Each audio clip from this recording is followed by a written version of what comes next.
12장 7절에서 10절 말씀.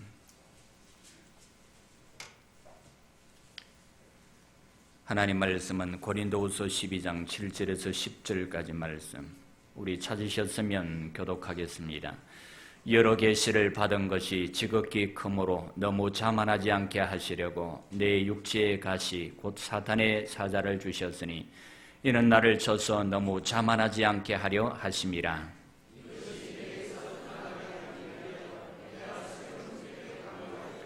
나에게 이르시기를 내 은혜가 내게 족하도다. 이는 내 능력이 약한 데서 온전하여짐이라 하신지라.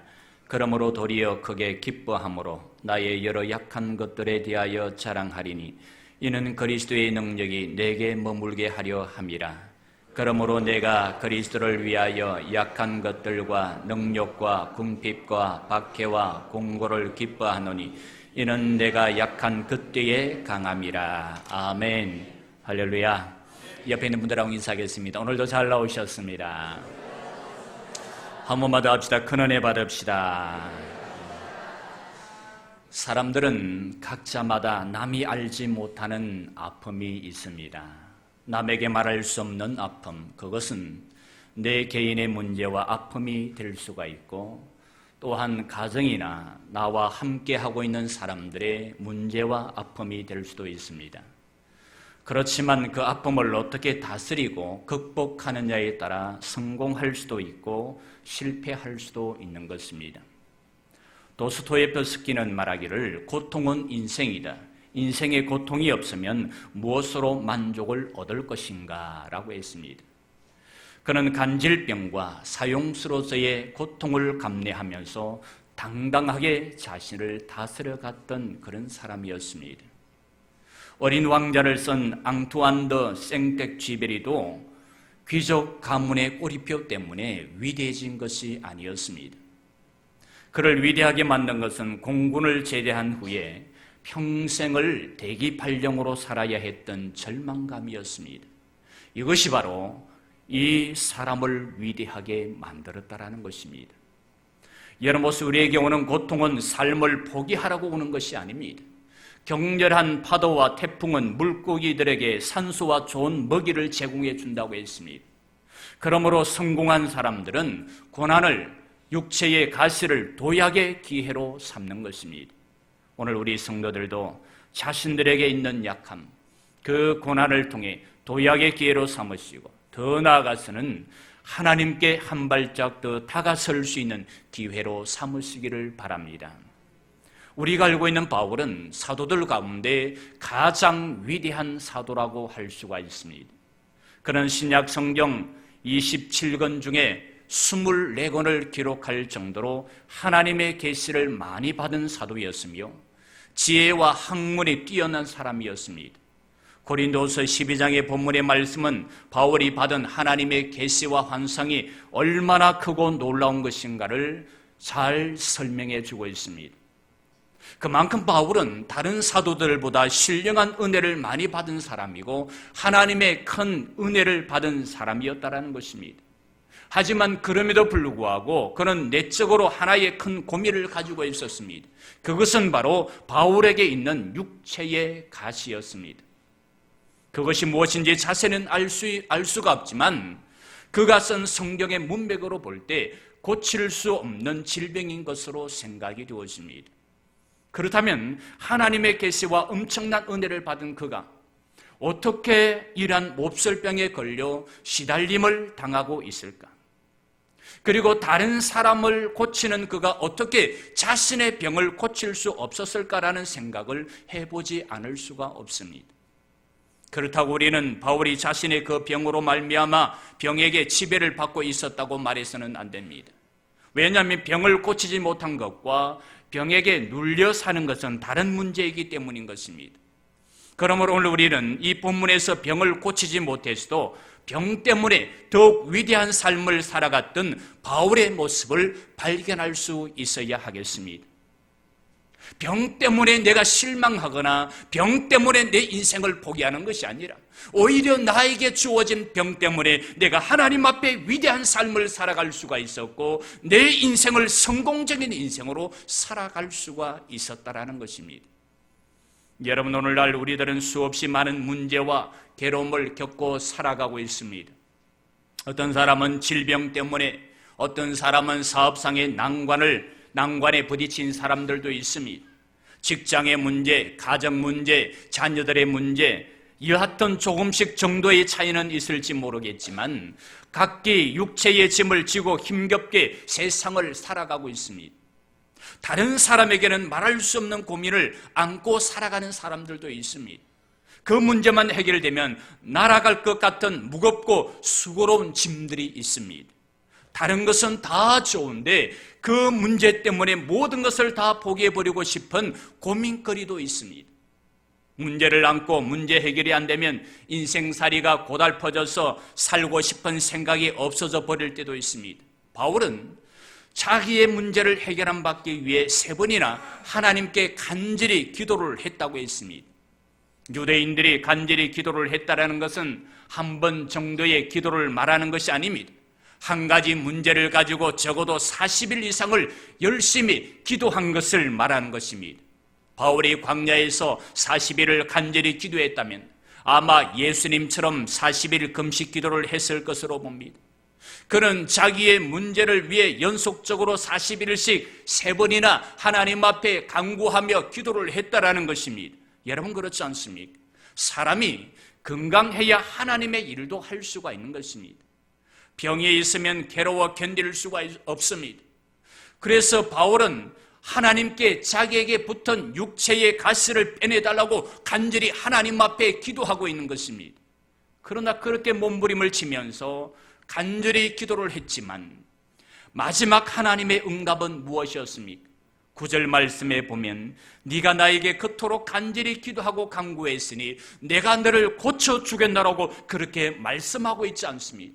거기에 보니까 너는 육체의 가시를 안고 살아가지만 그것은 내가 너에게 준 최고의 은혜다. 내 은혜가 네게 족하도다 라고 그렇게 말씀했습니다. 여러분 보세요. 이것은 우리가 상식적으로는 납득이 잘 안 되는 응답인 것입니다. 병을 고쳐주시는 것이 은혜이지 어떻게 병을 지고 사는 것이 은혜일 수가 있겠습니까? 문제를 해결해 주시는 것이 은혜이지 어떻게 문제를 안고 살아가는 것이 은혜가 될 수 있단 말입니까? 그러나 하나님께서 바울에게 이 말씀을 하실 때는 상식적인 응답을 하신 것이 아닙니다. 상식을 초월한 하나님의 말씀에 대한 깨달음을 주셨던 것입니다. 그래서 바울은 이 응답을 받았을 때 조금도 하나님을 원망하거나 실망하지 않습니다. 하나님 왜 내 기도에 응답해 주지 않습니까? 그렇게 부르짖으며 원망했던 것이 아니라, 실망한 것이 아니라 오히려 하나님 앞에 감사하고 있습니다. 바울의 응답이 무엇이었는가? 10절에 보면 바울에 대해 하나님의 응답이 무엇이었는가? 10절에 보면 내가 그리스도를 위하여 약한 것들과 능력과 궁핍과 박해와 공고를 기뻐하느니 이는 내가 약한 그때에 강함이라 라고 했습니다. 바울의 응답이에요. 이 말씀은 하나님, 저는 이렇게 고통스러운 병을 가지고 연약한 육체 속에 살아가지만 감사를 드립니다. 그것은 내가 약할 그때가 오히려 더 강해지기 때문입니다 라고 그렇게 고백을 하고 있는 것입니다. 여기서 바로 바울의 위대한 신앙을 우리가 볼 수가 있는 것입니다. 특별히 내가 약할 때 강합니다. 내가 연약해서 쓰러지고 넘어질 때 저는 하나님의 강하심을 깨닫습니다라고 말하는 것입니다. 이 위대한 신앙 고백을 통해 우리가 배울 점이 무엇인가? 첫째로 인간은 살아가면서 약해질 때가 종종 있다라는 것입니다. 인간은 어쩌면 강한 순간보다 오히려 더 약한 순간들이 많습니다. 건강한 사람도 하루아침에 병으로 쓰러져 버리는 수가 있고, 그렇게 모든 일에 적극적이요 자신만만했던 사람이 너무 약해져서 조그만 일도 감당하지 못하는 경우도 있습니다. 우등생도 낙제를 할 수가 있고 앞서 나가던 사람이 넘어져 오히려 가장 뒤처져 버리는 경우도 있습니다. 그럴 사람이 아는데 좌절과 실망으로 심신이 극도로 초췌해져 버린 사람도 있습니다. 정신도 육체도 모두 약해져서 불쌍하게 되어버린 그런 사람도 있습니다. 중요한 것은 이렇게 약해졌을 때 그것을 어떻게 감당하느냐 하는 것이 바로 성공과 실패의 갈림길이 된다는 것입니다. 이런 형편을 바른 자세로 극복할 줄 아는 사람이 성공을 하는 것입니다. 어떤 난관에 부딪혀 약해져 넘어져 버린다면 그 사람이 어떻게 성공적인 인생을 살아갈 수가 있겠습니까? 인생을 성공한 사람은 문제가 없어서 성공한 것이 아니라 문제를 해결하고 그 문제를 뛰어넘었기 때문에 성공한 사람이라는 점을 우리는 알아야 한다는 것입니다. 10년 전에 부산에서 열렸던 제81회 전국 체육대회에서 관심을 모은 한 팀이 있었습니다. 화제의 주인공은 전북 순창의 한 중고등학교 여자 역도팀이었습니다. 이 대회에서 선수들은 무려 14개의 금메달을 획득하는 쾌거를 이루게 됩니다. 이 어린 선수들이 이런 좋은 성적을 올릴 것으로 기대한 사람은 아무도 없었습니다. 그런데 이 선수들은 대부분 삶의 아픔을 간직하고 있었다고 합니다. 그들은 역경을 피나는 훈련으로 이겨내며 정상의 자리에 우뚝 서게 되었습니다. 일찍 부모를 여의고 학교 관사에서 생활하고 있는 학생도 있었습니다. 그녀는 부모님의 얼굴도 기억하지 못했습니다. 또한 암으로 투병 중인 아버지와 조부모를 극진히 보살피는 그런 학생도 있었습니다. 15명의 선수 중에 13명이 영세민이었다고 합니다. 이들은 모두가 다 고난을 극복하는 과정에서 오히려 놀라운 투혼을 발휘하게 되었다고 합니다. 여러분 보세요. 가시가 없는 왕관은 없습니다. 고난은 인생을 가르치는 엄한 교사가 되는 것입니다.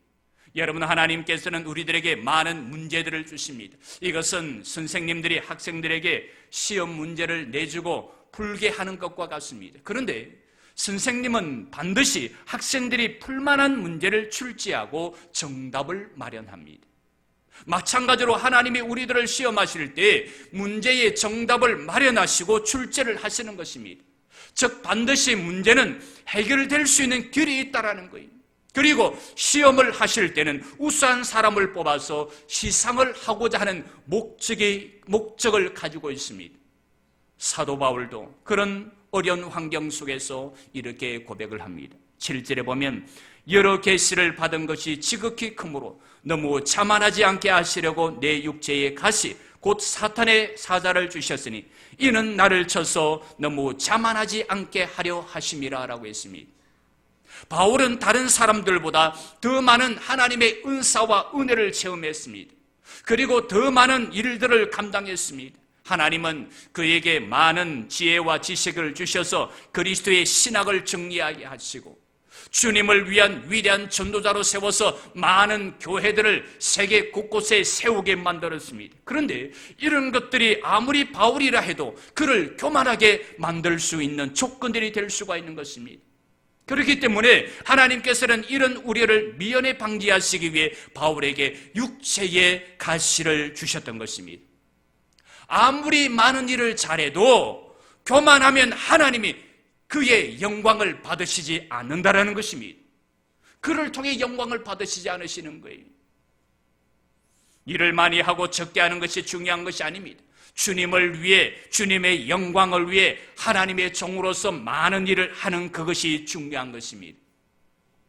여러분, 우리들에게 어려운 문제가 생기는 것은 우리가 교만함으로 우리들을 낮추고자 하시는 하나님의 뜻이 있다라는 것을 알아야 합니다. 주님은 산상보훈에서 심령이 가난한 사람이 복이 있나니 천국이 저희 것임이라 라고 했습니다. 즉 심령이 가난한 사람, 자기를 낮출 줄 아는 사람, 남을 높일 줄 아는 사람, 하나님만을 높일 줄 아는 사람에게 천국이 임한다라는 것입니다. 신앙이란 원래 하나님과 나와의 관계입니다. 그러나 많은 사람들은 하나님과 나 사이에 다른 사람이나 사건을 개입시켜 자기를 높이고 자기를 자랑하려고 합니다. 그러나 이것은 하나님 앞에 합당한 것이 아닙니다. 사단은 자기의 영광을 하나님이 주신 것으로 감사하지 아니하고 스스로 높아져서 타락하여 사단이 된 것입니다. 여러분, 하나님은 교만한 자를 물리치시고 겸손한 자에게 은혜를 주심을 믿으시기 바랍니다. 낮은 땅에 물이 고이듯이 스스로 자기를 낮추는 사람에게 하나님의 은혜가 넘치는 것입니다. 그런데 부패한 인생도 어떤 경우에는 스스로 낮아지지를 않는다라는 거예요. 바울 사도 같은 사람도 그렇습니다. 하물며 보통 사람들이야 오죽하겠습니까? 그래서 바울에게 낮아질 수 있는 길, 즉 계속해서 하나님의 은혜 속에 머물며 축복을 유지할 수 있는 그 방법이 무엇이었는가? 그것은 그에게 질병을 주어 교만해지지 않도록 안전장치를 해놓는 것입니다. 바울은 그것을 깨달은 거예요.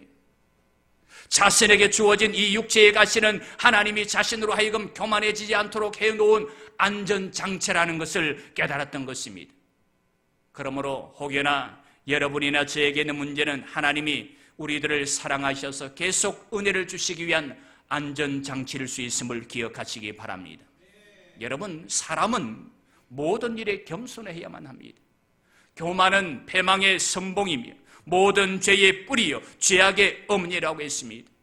사람이 멸망을 받는 죄는 불신앙이요 저주를 받는 죄는 교만입니다. 어느 누구도 이 교만에 넘어지지 않는 사람이 없으며 어느 누구도 교만한 구석이 없는 사람이 없습니다. 그래서 하나님은 모든 사람에게, 특히 많은 은혜와 축복을 받은 사람에게 어려운 문제를, 어려운 숙제를 주시는 것입니다. 사람은 자기를 녹일 줄 알고 자기를 연단할 줄 알아야 합니다. 우리들에게 숱한 고난이 닥쳐올 때마다 자기를 더 낮추고 겸손한 사람이 되어야 하는 것입니다. 이사야서 57장 15절에 보면 하나님은 마음이 겸손한 자와 함께 있나니 겸손한 자의 영을 소생시키신다라고 했습니다. 그러므로 오늘 우리 성도들도 자신이 약해질 때에 겸손해지시기를 바랍니다. 그래서 그 약함 속에서 하나님의 은혜의 손길을 경험케 되시기를 주님의 이름으로 간절히 축원합니다. 두 번째로, 우리가 약할 때 그때가 바로 참으로 강해질 때라는 것입니다. 이 역설적인 진리는 하나님의 은혜 속에 사는 사람에게 반드시 나타나는 것입니다. 이 말씀은 우리가 약해질 때 인생살이에 대한 생각이 깊어진다라는 말입니다. 이럴 때 인간이 무엇이며 산다라는 것이 무엇이며 형제가 누구며 이웃이 누구인가를 깊이 생각하게 되는 것입니다.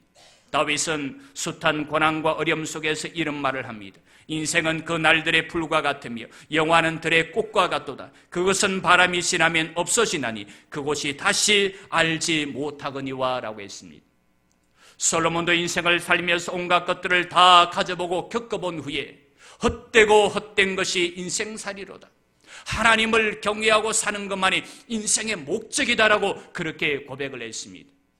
인생의 생명이 무엇인요? 잠깐 있다가 없어지는 안개니라 하신 말씀도 인생을 달관한 사람들의 고백인 것입니다. 여러분, 오늘 우리는 모든 것이 풍족하고 넉넉할 때, 형통할 때 교만하고 방자히 행하는 경우가 많습니다. 그러나 우리가 고난을 당할 때 겸손하게 인생을 깊이 생각해 볼 수가 있습니다. 그리고 진리를 위해 사는 인생의 심오한 진리를 터득할 수가 있는 것입니다. 우리는 이솝우화에 나오는 남의 것으로 치장하여 새 왕이 되려고 했던 까마귀를 생각해 볼 줄 알아야 합니다. 우리들이 선호하는 돈이나 명예, 가정의 배경, 학문 등은 우리들이 가지고 잠시 사는 것일 뿐 근본적으로 우리들의 것이 아니라는 거예요. 그러므로 그런 것들을 가지고 인생을 평가해서는 안 되는 것입니다. 그럼에도 우리는 흔히 그런 것들이 인생의 무엇을 결정하는 것처럼 착각과 오류 속에 빠지는 경우가 많습니다. 여러분, 우리는 나 홀로 남아있는 그 순간, 아무도 나를 도울 수 없다고 결정되는 그 순간이 오게 됩니다. 내게는 그럴 리가 없다고 생각을 하지 마세요. 외롭고 고독할 때가 옵니다. 혼자 먼 길을 가야 할 때가 온다라는 것입니다. 그때 우리는 하나님과 우리들의 관계가 어떻게 되어 있는가를 깊이 생각할 수가 있을 것입니다. 베토벤은 원래 천재적인 음악가였습니다. 그러나 그의 눈과 귀가 먼 다음에 더욱 위대한 음악가가 될 수 있었습니다. 오늘 우리들이 가장 좋아하는 베토벤의 곡들도 사실 그가 장애자가 된 후에 작곡한 작품들인 것입니다. 그의 가시는 그를 위대하게 만들어 주었던 것입니다. 약함 속에서 강함을 깨닫게 되고 강함을 나타내 보였던 것입니다. 그런데 여러분, 오늘 우리들에게도 이런 가시 같은 것이 있을 수가 있다라는 거예요. 예를 들면 경제적인 어려움이 가시처럼 다가올 수도 있고, 잘 해결되지 않은 빚은 우리의 가시가 될 수도 있습니다. 주님께 그것을 해결해 주시도록 그것만 해결되면 얼마든지 주님을 잘 섬길 수 있을 것 같아서 하나님 앞에 간청을 할 수 있습니다. 그러나 그것이 해결되지 않은 채 남아 있을 수도 있다는 거예요. 또 신체적인 가시가 될 수도 있습니다. 몸만 건강해진다면 뭐든지 할 수 있을 것 같습니다. 그래서 그 몸이 건강해지도록 주께 간청할 수가 있습니다. 그러나 몸은 여전히 나아지지도 않고 아픈 상태로 지내야 합니다. 연약한 채로 있어야 한다는 것입니다. 또한 같은 교회 안에서 어떤 다른 지체를 가시처럼 여길 수도 있습니다. 그 사람만 없어진다면 내가 이 교회 안에서 얼마든지 자유롭게 행복하게 주님을 섬길 수 있을 텐데라는 그런 생각을 가질 수도 있습니다. 그래서 때때로 그가 떠나든지 내가 떠나든지 하게 해달라고 하나님 앞에 간청할 수도 있습니다. 그런데 매주 그 사람의 얼굴을 대합니다. 하지만 그는 쉽게 뽑히지를 않습니다. 자, 그렇다면 이러한 모든 것이 가시와 같은 것입니다. 하지만 분명한 것은 그런 것은 쉽게 빠지지 않는 가시라는 것입니다. 내 인생 가운데, 내 삶 가운데 쉽게 뽑혀지지 않는, 사라지지 않는 그러한 가시라는 것입니다. 여전히 우리에게 남아있어서 우리를 괴롭게 하는 가시가 될 수가 있습니다. 그러나 그런 것들로 인해 내가 더 무릎을 꿇을 수 있고 하나님 앞에 간청할 수 있다면, 그래서 하나님 앞에 겸손히 엎드릴 수 있다면 그것은 전혀 나쁘게만 생각할 것이 아니라는 것입니다. 그런 것들이 있어도 그리스도의 권능이 머무릅니다. 그런 가시들이 있어도 내 삶 가운데 그리스도의 권능이 머물게 된다는 것입니다. 그런 것이 사라져야만 그리스도의 권능이 임하는 것이 아니라는 거예요. 때로는 이런 내 인생의 가시가 있을수록 주님의 권능이 오히려 나에게 더 많이 머물게 된다는 것입니다. 여러분, 육체의 가시는 우리를 겸손하게 만듭니다. 육체의 가시는 우리로 하여금 무릎을 더 꿇게 만듭니다. 그렇게 함으로써 주님의 권능이 머무는 사람들이 되게 해 주시는 것입니다. 그러므로 가시와 같은 것들이 있다면 주님께 감사하는 성도들이 되시기를 바랍니다. 가시 때문에 하나님 앞에 원망하지 마세요. 내 삶의, 내 인생의, 내 육체의 가시 때문에 하나님을 원망하거나 실망하지 마시기 바랍니다. 오히려 가시 때문에 하나님 앞에 감사하는 우리 성도들이 되시기를 바랍니다. 아픈 가시가 있습니까? 돈이 없으므로 불편한 가시가 있습니까? 배우지 못하여 무시당하는 가시가 있습니까? 하는 일들마다 자꾸만 꼬이는 가시가 있습니까? 나를 아프게 하거나 괴롭게 하는 인생의 가시가 있습니까? 이런저런 가시들이 내게 있다고 할 때 그리스도의 권능이 머물 기회임을 잊지 마시기 바랍니다. 약한 데서 강한 그리스도의 능력이 나타난다고 했습니다. 시편 62편 5절에 보면 나의 영혼아 잠잠히 하나님만 바라라. 대저 나의 소망이 저를 쫓아 나는도다. 오직 저만 나의 반석이시요 나의 구원이시요 나의 산성이시니 내가 요동치 아니하리로다 라고 노래했습니다. 하나님만이 내 인생의 반석이요 구원이요 산성이 되신다고 했습니다. 그 하나님이 계시기 때문에 내가 요동치 않는다고 했습니다. 바울은 우리의 그 사람은 후패져도 우리의 속사람은 날로 새롭다고 말했습니다. 우리가 약할 그때 하나님을 더 잘 믿게 되고 하나님의 더 큰 은혜와 도움을 받을 수가 있는 것입니다. 그러므로 오늘 우리 성도들도 내가 약할 그때에 그 가시를 통해 하나님의 능력의 역사가 나타날 수 있게 되기를 주님의 이름으로 간절히 축원합니다. 가시 때문에 내가 도망을 가고, 가시 때문에 내가 넘어지고, 가시 때문에 내가 실망하고 자빠지는 것이 아니라 그 가시 때문에 다시금 일어나서 하나님의 능력의 역사를 나를 통해서 나타내 보여줄 수 있는 우리 믿음의 성도들이 되어야 하는 것입니다. 세 번째로 우리가 약할 때 기도할 수 있다는 것입니다. 여러분, 기도를 하면 우리의 믿음의 그릇이 더 커집니다. 담대해집니다. 하나님과 더욱 가까워질 수가 있습니다. 하나님의 모든 축복과 은혜를 우리의 것으로 할 수 있는 지름길이 되는 것입니다. 창세기 32장에 야곱은 하란의 외삼촌 집에서 21년간 종노릇을 하고 하나님의 은혜와 축복을 받은 사람입니다. 이 야곱은 4사람의 아내와 12명의 아들과 딸 하나, 그리고 많은 재산을 모아서 금이 하양을 합니다. 21년 전 거지와 같은 모습으로 하란에 왔던 야곱이 이렇게 많은 축복을 받았으니 의기양양할 수밖에 없었습니다. 그런데 호사다마라고 했던가 형 에서가 400명의 군대를 거느리고 자기를 마중 나온다라는 거예요. 동생을 마중 나오는데 무슨 군대가 그렇게 많이 필요하겠습니까? 이것은 마중을 나오는 것이 아니라 21년 전에 장자의 축복을 빼앗아간 데 대한 분풀이를 하기 위한 것임이 틀림이 없었습니다. 만약 그렇게 된다면 21년의 수고와 노력이 다 쓸데없이 되고 말 것입니다. 다 물거품이 되어버리는 거예요. 자기 때문에 처자식이 죽을 것이고 자기 때문에 다른 종들도 짐승들도 다 죽임을 당할 것입니다. 그러자 야곱은 여러 가지 꾀를 냅니다. 그러나 결국 그는 얄팍한 꾀가 소용이 없다는 것을 깨닫고 가족을 야복강 건너편으로 먼저 보낸 후에 그는 강가에 엎드려 하나님 앞에 기도를 하기 시작합니다. 그 기도는 필사적인 기도였습니다. 몸부림을 치며 부르짖는 기도였습니다. 자기가 살고 가족도 살려야 하는 기도였습니다. 그는 과거에도 기도를 해서 하나님의 약속을 받은 일이 있었지만 그때의 기도와 지금의 기도는 달랐습니다. 밤을 새워 기도를 하다 보니 자기도 모르게 천사와 씨름을 하는 것이었습니다. 그는 사실 천사와 씨름을 한 것이 아니라 천사를 붙들고 살려달라고 기도를 하는 것이었습니다. 나를 제발 살려달라고, 우리 가족을 살려달라고, 죽음이 나에게 다가오고 있는데 나를 살려주고 우리 가족을 살려달라고 애원을 하며 기도를 하고 있는 것입니다. 날이 밝아오자 그 천사는 응답이 없이 하늘로 올라가려고 합니다. 야곱이 그래도 놓지 않자 그 천사는 야곱의 환도뼈를 내리쳤습니다. 그러자 야곱의 대퇴골이 부서져 위골이 되었다고 했습니다. 그래도 야곱은 살려달라고 기도를 합니다. 끝까지 놓지를 않습니다. 드디어 천사는 내 이름이 무엇이냐라고 묻고 이제부터는 내 이름을 이스라엘이라 하라고 했습니다. 이스라엘이라는 말은 하나님과 겨루어 이겼다라는 말입니다. 즉 승리사라는 뜻입니다. 여러분 보세요. 하나님을 이긴 사람 누구를 두려워할 수가 있겠습니까? 하나님의 마음을 움직인 사람이 무엇을 걱정할 수가 있겠습니까? 여러분, 우리는 약하기 때문에 기도를 하는 것입니다. 하나님과의 씨름은 기도를 말합니다.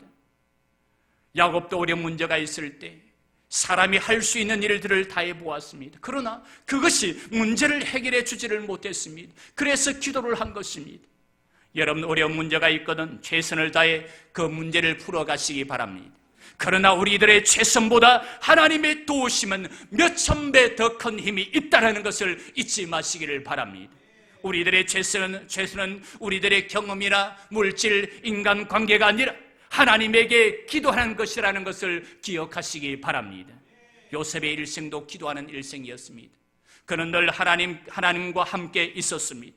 애굽의 노예가 되었을 때도, 감옥에 갇혔을 때도, 억울한 누명을 썼을 때도, 왕에게 엄청난 문제를 제시받았을 때도, 그가 국무총리가 되었을 때도 그는 늘 기도하는 사람이었습니다. 성경에서 우리가 존경받고 성공하고 승리한 사람들은 한결같이 기도의 용사들이었습니다. 모든 것을 기도로 해결하고 해결받은 사람들입니다. 기도 없이 훌륭한 사람이 된 사람은 한 사람도 없습니다. 미국의 남북전쟁을 일으켜 흑인을 해방시킨 결정적인 동기가 된 엉클 톰스 케빈이라는 유명한 책이 있습니다. 이 책을 쓴 사람은 스토분이라는 평범한 시골 여자였습니다. 어느 날 이 여자의 사랑하는 딸이 죽었습니다. 그 부인은 딸의 죽음으로 인해 깊은 슬픔에 빠졌습니다. 그는 그 슬픔과 비애를 신앙과 기도로 극복합니다. 그 시련을 통해 슬픔이 무엇인지, 고통이 무엇인지를 알게 되었습니다. 그리고 자기보다 훨씬 더 고통을 당하며 살고 있는 흑인들을 바라보게 된 것입니다. 당시의 흑인의 어머니들은 자식을 키우면 생이별을 해야 한다는 것에 너무 큰 슬픔을 맛보았던 것입니다. 스토 부인은 그 사실들을 자기의 슬픔과 신앙으로 낱낱이 기록을 했습니다. 그 책이 바로 엉클 톰스 케빈이라는 책입니다. 영국의 유명한 밀턴은 소경이 되었습니다. 전혀 앞을 볼 수 없게 된 것입니다. 그 가운데 그는 하나님과 깊은 교제를 했습니다. 하나님은 그에게 아주 위대한 영감을 주셨는데 창세기에 기록된 아담의 타락한 원인과 과정, 결과를 상세히 알려주셨습니다. 그는 그것을 받아 기록을 합니다. 그것이 바로 그 유명한 신라권이 되었던 것입니다. 그러므로 성도 여러분, 우리도 어려운 일을 당할 때 기도하시기를 바랍니다. 그리고 하나님의 놀라운 은혜를 체험하시기를 바랍니다. 1880년 일본인으로 드물게 노벨 문학상을 받은 사람이 있습니다. 아스나리 가바다라는 작가가 있는데 이 작가는 가시관을 물고 스스로 자결을 했습니다. 자살을 했습니다. 그가 죽은 이유는 아주 간단했습니다. 늙고 병들자 그는 그 몸을 자기가 원하는 대로 어떻게 해볼 수가 없었습니다. 그는 좋은 작품을 썼으나 자신의 인생의 문제는 해결하지 못했습니다. 그가 만일 하나님을 믿고 살았더라면 결코 자살을 하지 않았을 것입니다. 그의 죽음은 많은 사람들을 실망시켰습니다. 여러분 보세요. 사람에게는 누구에게나 다 어려움이 있습니다. 그러나 그 어려움을 어떻게 극복하느냐에 따라 인생의 깊이와 성공, 실패가 결정되어지는 것입니다.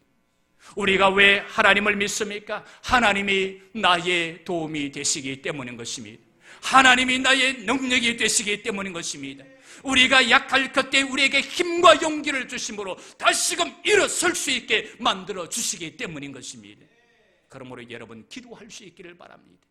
그래서 그 기도를 통해 오늘 바울처럼 아무리 육체의 가시가 우리의 인생의 앞길을 가로막는다 할지라도 그 가시 때문에 무너지고 그 가시 때문에 자빠지는 것이 아니라 오히려 그 가시 때문에 일어설 수 있기를 바랍니다. 그래서 결국에는 승리하는 삶을 살아가시는 우리 성도들의 삶이 되어지기를 주님의 이름으로 간절히 축원합니다. 말씀을 정리합니다. 성도 여러분, 오늘 우리들에게도 이 바울처럼 인생의 가시가 있을 수가 있습니다. 하지만 그 인생의 가시는 우리로 하여금 하나님의 능력을 나타내는 힘이 되는 것입니다. 그리고 하나님 앞에 기도할 수 있게 만들어줍니다. 그러므로 인생의 가시는 나쁜 것만이 아니라는 거예요. 때로는 그 인생의 가시가 나로 하여금 겸손하게 만들고 또한 하나님 앞에 더 가까이 나아가도록 만들어주는 것입니다. 중요한 것은 우리가 그 인생의 가시를 딛고 일어서야 한다는 것입니다. 그래서 결국에는 그 가시를 통해 하나님의 능력의 역사를 나타내 보여주어야 하는 것입니다. 오늘 우리 성도들은 자신이 가진 인생의 가시를 딛고 일어설 수 있기를 바랍니다. 그래서 결국에는 그 가시 때문에 승리하는 삶이 되어지기를 주님의 이름으로 간절히 축원합니다. 하나님 감사합니다. 바울처럼 오늘 우리에게도 인생의 가시가 있지만 그 가시를 통해 하나님을 더 가까이 하게 하며 기도할 수 있게 하심을 감사드립니다. 인생의 가시 앞에 무릎 꿇고 넘어지는 삶이 되지 않게 하시고 그 인생의 가시를 딛고 승리하는 우리들의 삶이 되게 하여 주옵소서. 예수님 이름으로 기도 올리옵나이다.